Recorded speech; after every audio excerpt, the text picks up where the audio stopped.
ମହନଗିରି କ୍ରିୟାଯୋଗ ଏକାଡେମୀଠାରେ ରଜ ଜୟନ୍ତୀ ଉତ୍ସବ 2025 ପାଳିତ ହୋଇଛି। କଳାହାଣ୍ଡି ଜିଲ୍ଲା ମଦନପୁର ରାମପୁର ବ୍ଲକ ଅନ୍ତର୍ଗତ ମହନଗିରି ଦେଉଳିସୁଲିଆଠାରେ ଥିବା କ୍ରିୟାଯୋଗ ଏକାଡେମୀ ପକ୍ଷରୁ ରଜ ଜୟନ୍ତୀ 2025 ବହୁତ ଆଡମ୍ବର ସହିତ ଉତ୍ସବ ପାଳନ ହୋଇଯାଇଛି। ଏହି ଏକାଡେମୀକୁ 25 ବର୍ଷ ପୂର୍ତ୍ତି ଅବସରରେ ରଜ ଜୟନ୍ତୀ ଅନୁଷ୍ଠିତ ହୋଇଛି। ଗତ 6 ଓ 7 2 ଦିନ ଧରି ଚାଲିଥିବା କାର୍ଯ୍ୟକ୍ରମରେ ପ୍ରଥମ ଦିନ ଚଣ୍ଡୀଯଜ୍ଞ, ଶିବପୂଜା, ଗୁରୁପୂଜା, ତ୍ରିଶୂଳ ପୂଜନ ଓ ଦୀକ୍ଷାଦାନ କାର୍ଯ୍ୟକ୍ରମ ହୋଇଥିଲା।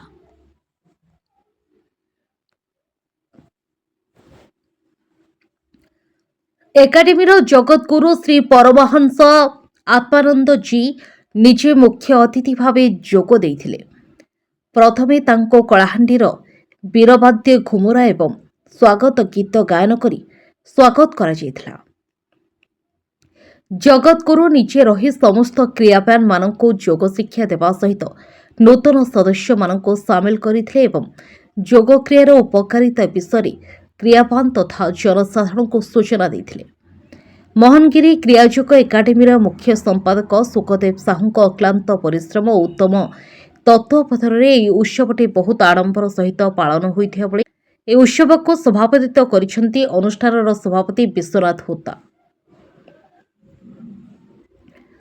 ଚଳିତ ବର୍ଷ ଏକାଡେମୀକୁ 25 ବର୍ଷ ପୂର୍ତ୍ତି ହୋଇଥିବାରୁ ଏଠାରେ ଲୋକଙ୍କ ସ୍ୱାସ୍ଥ୍ୟ ଅବସ୍ଥା ଯାଞ୍ଚ କରିବା ପାଇଁ ମାଗଣା ହେଲ୍ଥ କ୍ୟାମ୍ପ ଖୋଲାଯାଇ ଔଷଧ ବିତରଣ କରାଯାଇଥିଲା ଏବଂ ପରମ ପୂଜ୍ୟଙ୍କ କରକମଳରେ ରଜତ ଜୟନ୍ତୀ ସ୍ମରଣିକା ପୁସ୍ତକ ଉନ୍ମୋଚନ କରି ଲୋକଙ୍କୁ ପ୍ରଦାନ କରାଯାଇଥିଲା ଏବଂ ପରିଶେଷରେ ପ୍ରସାଦ ସେବନର ବ୍ୟବସ୍ଥା କରି ଅତି ଆଡମ୍ବର ସହିତ ଏହି ରଜ ଜୟନ୍ତୀ ଉତ୍ସବ ସମ୍ପନ୍ନ କରାଯାଇଛି।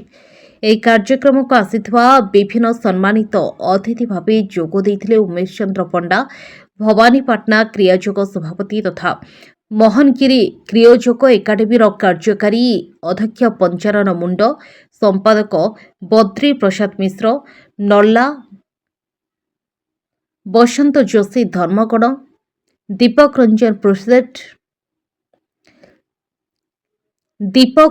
ପ୍ରୋସେଟ ବଲାଙ୍ଗୀର, ଧ୍ୟାନ କେନ୍ଦ୍ର ଶାନ୍ତନୁ କୁମାର ଜେନା, ଯୋଗାଚାର୍ଯ୍ୟ ତଥା ଉପନିର୍ଦ୍ଦେଶକ ସ୍ୱାସ୍ଥ୍ୟ ବିଭାଗ ଭୁବନେଶ୍ୱର, ରାଉରକେଲାରୁ ଆସିଥିବା ସଭାପତି ବେଣୁଧର ପାଢ଼ୀ ଏବଂ ମହନଗିରି ଉପସଭାପତି ଦୀନବନ୍ଧୁ ବିଶ୍ୱାଳ ଓ କୋଷାଧ୍ୟକ୍ଷ ଗାନ୍ଧୀ ସାହୁ ପ୍ରମୁଖ ଯୋଗ ଦେଇଥିଲେ। ଏହି କାର୍ଯ୍ୟକ୍ରମଟି ମହନଗିରି କ୍ରିୟାଯୋଗ ଏକାଡେମୀର ସମସ୍ତ ସଦସ୍ୟଙ୍କ ସହଯୋଗ ତଥା ସମ୍ପୂର୍ଣ୍ଣ ଭାବେ ରାଧାମୋହନ ବେହେରାଙ୍କ ସହଯୋଗ ଦ୍ୱାରା ଆଜି ବହୁତ ଧୁମଧାମରେ ସମ୍ପନ୍ନ ହୋଇଛି।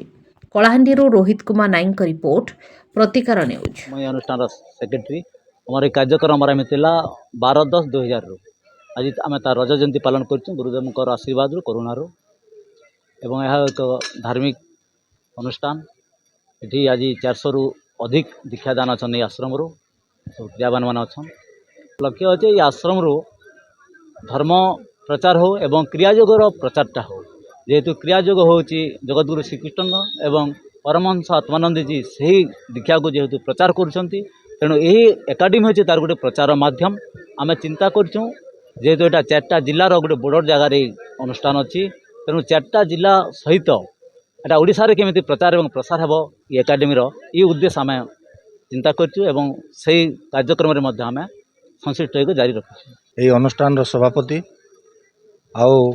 आमर ये जो क्रियाजोगटा पृथ्वी व्याप्त होकर अच्छी आमर कलाहांडी रे आमर मुख्य केन्द्र है भवानीपाटना एवं आमर जूनागढ़ अच्छी जयपाटना अच्छी समस्त क्रियावान मैंने सेठारे निज निज साधन से माने अग्रसर होती और बाबा आसिले आम मोहनगिरी अंचल को 2020 मसीह आमर आउ मुख्य केन्द्र अच्छी राउरकेला बलांगीर विभिन्न जगार अच्छी ओडिशार आउ फरेन आमर अच्छी लंडन अच्छी यूएसए अच्छी विभिन्न जगार अच्छी आउ पृथ्वी व्याप्त आमर गुरु होचंती विश्वगुरु से खाली कलाहांडीर गुरु नुहे बा आमर क्रियायोगी गुरु नुहे से होचंती विश्वगुरु जगतगुरु कृष्णंकर जमिति जगतगुरु आख्या थिला आमे भक्त माने माने आमर गुरु को आमे जगतगुरु कहवाई माने कुंठाबोध करूँ आउ एति कहूँ मु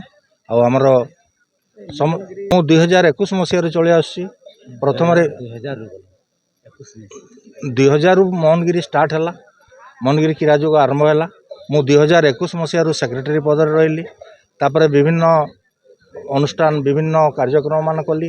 ତାପରେ ବର୍ତ୍ତମାନ ଆମର ପୂର୍ବତନ ସଭାପତିଙ୍କର ଦେହାନ୍ତ ହେଲା ପରେ ବାବା ମୋତେ ସେକ୍ରେଟାରୀରୁ ସଭାପତି ପଦକୁ ମନୋନୀତ କରିଛନ୍ତି ଏବଂ ଆମର ସୁକ ବାବା ଆସିଷ୍ଟାଣ୍ଟ ସେକ୍ରେଟାରୀ ଥିଲେ, ତାଙ୍କୁ ବର୍ତ୍ତମାନ ମୁଖ୍ୟ ସେକ୍ରେଟାରୀ ରୂପରେ ବାବା ମନୋନୀତ କରିଛନ୍ତି। हरि ओम। आज अति पुण्य दिन, पुण्य स्थान, पुण्यपीठ, अति पुरातन शैवपीठ, ऐतिहासिक पीठ।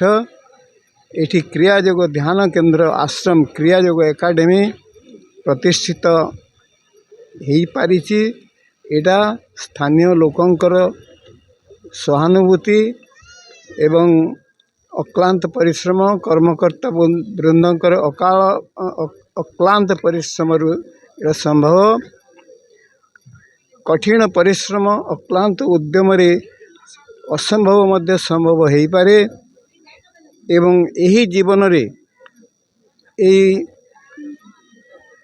प्राकृतिक जीवन रे मध्य जे दैनंदिन जीवन रे व्यस्त थाई मध्य गृही जीवन रे थाई मध्य लोक योग साधना करी निजर जीवन को धन्य कर पारे, सुख शांति सौभाग्य आरोग्य सिद्धि लाभ करेंगे।